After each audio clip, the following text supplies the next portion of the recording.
장애인 문화복지신문 제238호 제7면 기사입니다. 부천시 장애인 편의시설, 유형별 장애인이 직접 점검. 이제 부천시는 장애인 편의시설을 점검하게 되면 유형별 장애인이 대폭 늘어나는 당사자주의가 실현된다. 4일 부천시의회 행정복지위원회 정재현 위원장과 부천시 등에 따르면 최근 부천시의회는 이러한 내용이 담긴 부천시 장애인 복지 증진을 위한 기본조례 일부 개정 조례안을 의결했다고 밝혔다.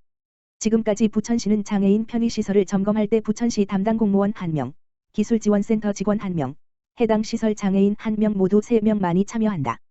현재 지체, 뇌병변, 시각, 청각, 언어 등 장애의 유형이 모두 크게 16가지나 되는 현실에 비춰보면 매우 부족하다. 따라서 장애인들이 시설 편의성을 높이는 점검을 할 때 유형이 다른 장애인을 여러 명 위촉해서 가급적 장애인 모두가 불편 없이 시설을 이용할 수 있도록 한다는 것이 이번 조례 개정의 주요 내용이다. 이를 위해 개정된 부천시 장애인 복지 증진을 위한 기본 조례 개정 내용은 43조에 항의 추가하는 것이다. 이번 추가된 내용은 시장은 시 소속 공무원과 장애인 편의증진센터 직원 및 부천시에 주소를 둔 장애인 점검요원을 위촉할 수 있다. 다만 점검요원 중 장애인이 2명 이상인 경우 장애 유형을 달리 할 수 있다는 것. 이에 앞서 지난 2월에는 부천시 시작장애인협회 고대천 회장 등을 비롯한 430여 명의 부천시민이 장애인 편의시설을 각 장애인 특성별로 장애인이 점검할 수 있도록 유형별 장애인이 직접 참가하는 당사자주의가 실현할 수 있도록 조례를 개정해달라는 청원이 있었다. 부천시의회 김환석 의원도 시각장애인을 위한 점자 표지판도 방향이 바뀐 경우가 있다. 이런 부분에서 점자 확인이 가능한 분들이 직접 다 확인해서 불합리한 안내를 바로 잡아야 한다. 고 밝혔다. 이번 개정 조례안은 정재현 부천시 의원이 대표 발의하고 박병권, 김환석, 김성용, 윤병권, 홍진아, 구점자, 송혜숙, 권유경, 강병일, 김주삼 부천시 의원 등 발의에 참여했다. 부천시의회 정재현 행정복지위원장은 코로나 때문이긴 하지만 우연하게 장애인의 날 즈음해서 장애인의 권익을 증진하는 조례를 대표 발의하고 개정을 완료해 대단한 영광으로 생각한다고 밝혔다. 부천시 찾아가는 장애인권 교육 신청하세요. 부천시 장애인 자립생활센터, 센터장 박용현, 이하센터는 부천시와 경기도 지원을 받아 8년째 사업을 수행하고 있다. 장애인에 대한 인권이 중요한 우리 사회의 문제로 여겨지는 현실에서 장애에 대한 올바른 인식을 가지는 것은 장애인의 인권 옹호를 위한 중요한 첫걸음이라고 할 수 있다. 장애인에 대한 선도적인 정책을 시행해온 부천시는 2013년 이후로 장애인권 교육에 관심을 가지고 부천시 장애인 자립생활센터를 통해 본 교육을 진행하고 있으며 해마다 지역 내에서 뜨거운 호응을 받아오고 있다. 교육 대상은 부천에 위치한 각급 학교, 장애인 단체 및 시설, 일반기관이며 선착순으로 마감이 된다. 장애인 당사자 인권교육, 성교육 및 장애인식 개선 교육, 장애인단체 종사자 교육 등이며 장애계에서 활동하는 전문 강사진이 파견되어 강의를 진행하는 데 강사료는 전액 지원받는다. 성남시 장애인권리증진센터, 장애인 인권 강사 역량 강화 교육 진행. 성남시 장애인권리증진센터, 센터장 김혜영, 이하센터는 7일, 8일 이틀에 걸쳐 장애인 인권 강사 23명을 대상으로 역량 강화 교육을 진행했다. 센터에서는 코로나19 확산 방지를 위하여 비대면 화상 교육을 진행하는 한편 강사들의 참여와 집중을 높이고자 영역별 콘텐츠를 제공하고 이를 활용하는 방안에 대해 중점적으로 교육하였다. 교육에 참석한 강사들은 처음 실시되는 비대면 교육에 낯설다는 반응을 보이기도 하였으나 2차례의 사전 모의 테스트와 비대면 교육에 적합한 주제였다는 점에서 만족감을 나타냈다. 성남시 장애인권리증진센터 김혜영 센터장은 코로나19로 현장에서 대면 교육이 이루어지고 있지 않으나 강사들이 다양한 콘텐츠를 얻고 활용 방안을 숙지함에 따라 질 높은 교육을 제공하여 교육 신청 기관의 만족도가 크게 높아질 것으로 보인다며 교육 효과에 대한 기대감을 나타냈다. 한편 센터는 최근 5년간 공직자, 학생, 사회복지 종사자, 장애인 당사자, 장애 부모 등 7만 901명을 대상으로 819회의 교육을 진행하였으며 그간의 경험을 바탕으로 교육 컨설팅 사업을 실시하고 있다. 장애인 인권 및 인식 개선 교육을 희망하는 기관은 성남시 장애인권리증진센터 홈페이지 www.성장인.org를 통해 신청하면 된다. 부천시 지역아동센터 대상 코로나19 방역 활동 총력. 부천시와 자생의료재단 이사장 박병모가 지난 28일부터 5월 7일까지 부천시 지역아동센터 52곳을 대상으로 코로나19 감염 예방을 위한 방역 활동을 실시했다. 초, 중, 고교 등교를 앞두고 코로나19 방역 관리를 강화해 아이들이 방과 후에도 안심하고 지역아동센터를 이용할 수 있도록 하겠다는 취지에서다. 이번 방역 활동에는 자생의료재단, 부천자생한방병원 임직원, 부천자생봉사단원 등 70여 명이 자발적으로 참여하였으며 부천시 아동청소년과에서도 방역제, 소독용 티슈 등 방역 물품을 지원해 힘을 보탰다.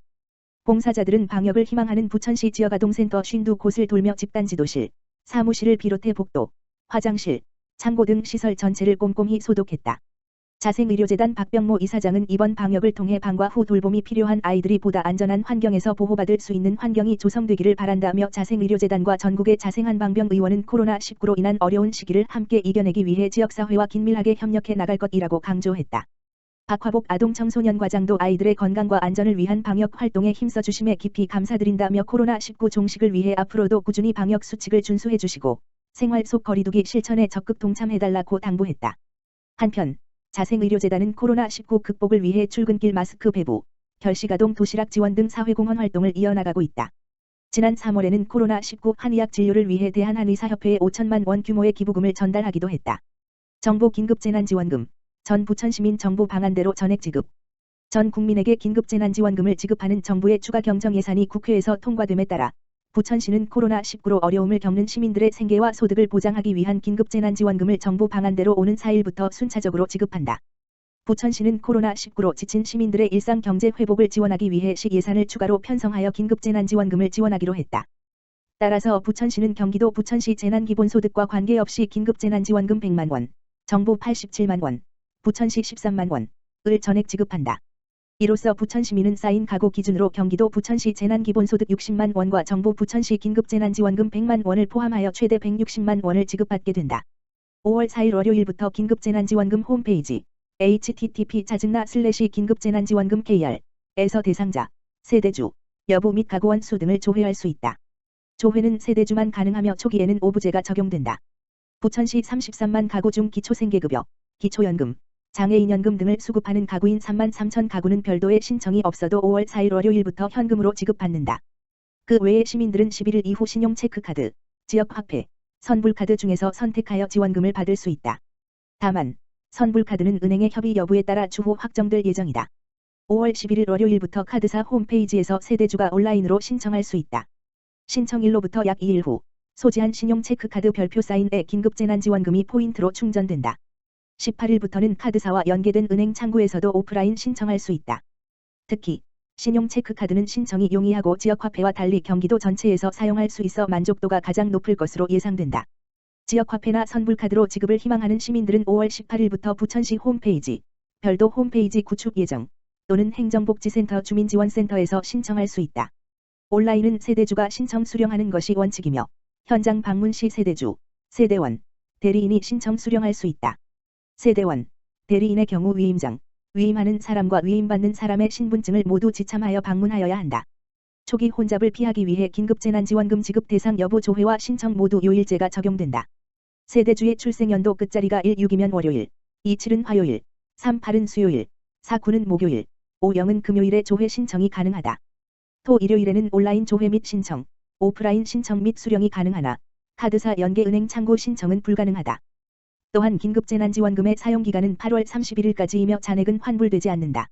긴급재난지원금 신청 지급과 관련한 자세한 내용은 부천시청 홈페이지 등을 통해 안내할 예정이며 궁금한 사항은 부천시 콜센터, 지역번호 032-320-3000, 나 행정복지센터 주민지원센터에서 안내받을 수 있다. 장덕천 부천시장은 긴급재난지원금이 코로나19로 어려움을 겪고 있는 시민들에게 하루빨리 지원되어 도움이 되길 기대한다며 시민들이 불편함 없이 긴급재난지원금을 신청 수령할 수 있도록 철저히 준비해 나가겠다고 덧붙였다.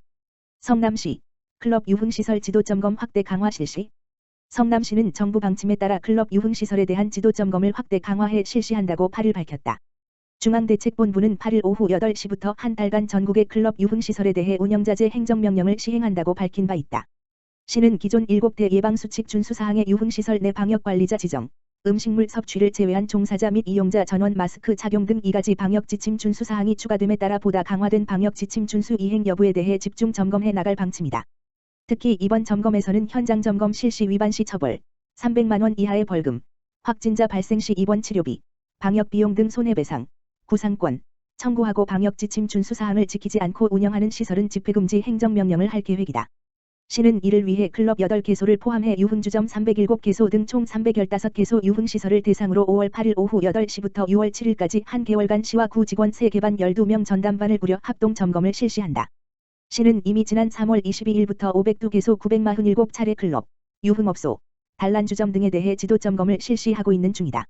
주요 방역 지침 점검 내용은 유증상 종사자 즉시 퇴근 시설 외부에서 줄 서는 경우 1-2m 거리 유지 출입구에서 발열 체크 및 호흡기 증상자 등 고위험군 출입 금지 종사자 및 이용자 전원 마스크 착용. 입장 후에도 음식물 섭취를 제외하고 원칙적 마스크 착용. 출입구 및 시설 내 손 소독제 비치 시설 내 이용자 간 최소 1-2m 거리 유지 최소 1일 2회 이상 시설 소독 및 환기 실시 방역관리자 지정 및 출입자 명단, 성명, 전화번호 필수, 작성 관리 등이다. 한편 시는 5월 8일 오후 5시 30분경 성남시 소재 클럽 등 관계자 8명과 긴급 소집 회의를 실시해 방역 지침 준수 이행 사항에 대해 적극 협조해 주실 것을 재차 당부드린 바 있다.